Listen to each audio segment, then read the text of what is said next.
Hi everyone, welcome back.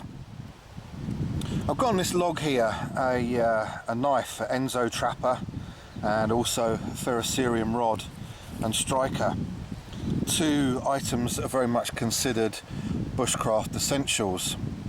And there's probably very few people that go out and practice bushcraft that you'll find don't have these items, along with a metal cup or a metal bottle, etc, etc, etc.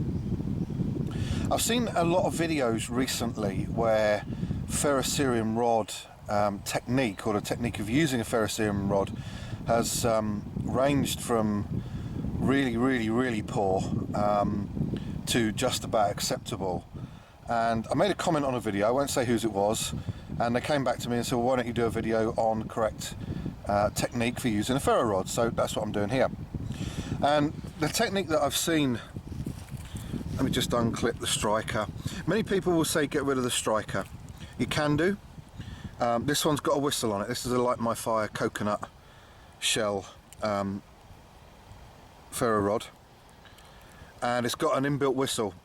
So as well as using a knife, which a lot of people will say is the best thing to use, which, you know, I agree is good, you might as well keep the striker. It's got a whistle, weighs virtually nothing, and you've got the extra striker there as well.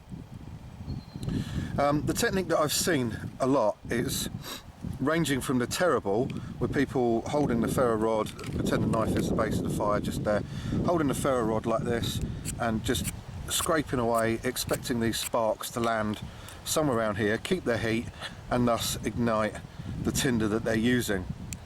And as you can see, doing that, you've hardly got any sparks that are showering off of this. And I'm not doing this particularly hard, this is just demonstration. People going like this, expecting to shower their sparks all over the tinder down here, and they wonder why they're not getting a lot of success with a ferro rod.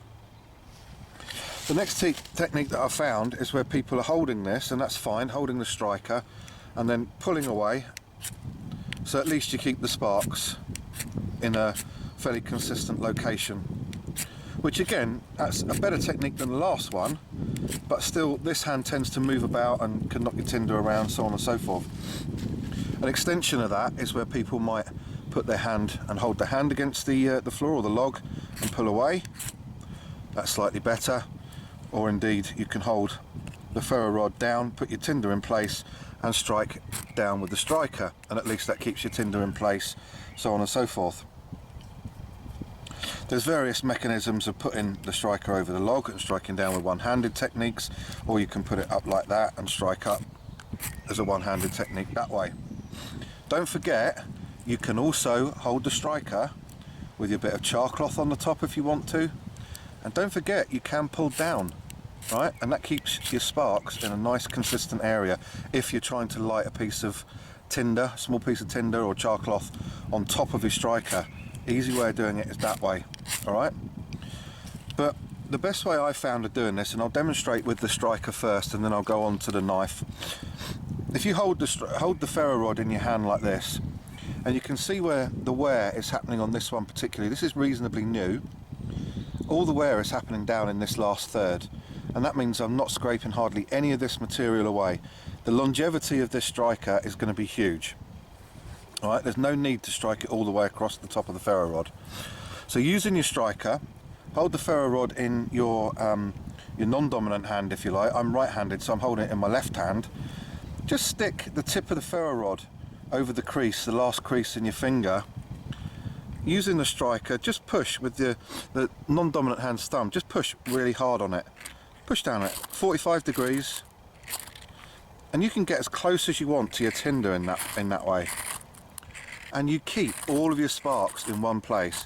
You're only wearing away the tip of your ferro rod. I'm not trying to light anything here, just to see there's no tinder or anything here, this is just demonstration. Right? You're only wearing away the final third of your ferro rod, and you're keeping everything in a nice controlled, like the size of a 1p piece. Alright? Not using the striker, but using the Enzo trapper knife. Same thing, you can hold the knife in the reverse grip, nice and safe. Let's move the sheath out of the way, and just using the tip of the knife, push down nice and hard.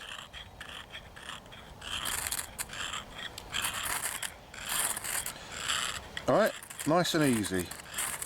Rolling the wrist round at the same time if you want.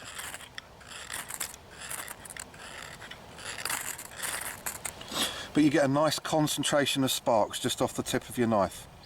And of course you want to be keeping the 90-degree edge in order to strike like that, but there you go. That's the best technique that I've found for keeping a concentration of sparks nice and close to your tinder, keeping your ferro rod nice and close to the tinder that you want to light, not wearing your ferro rod away too much, and pretty much ensuring you get a great deal of success lighting the tinder that you're attempting to light.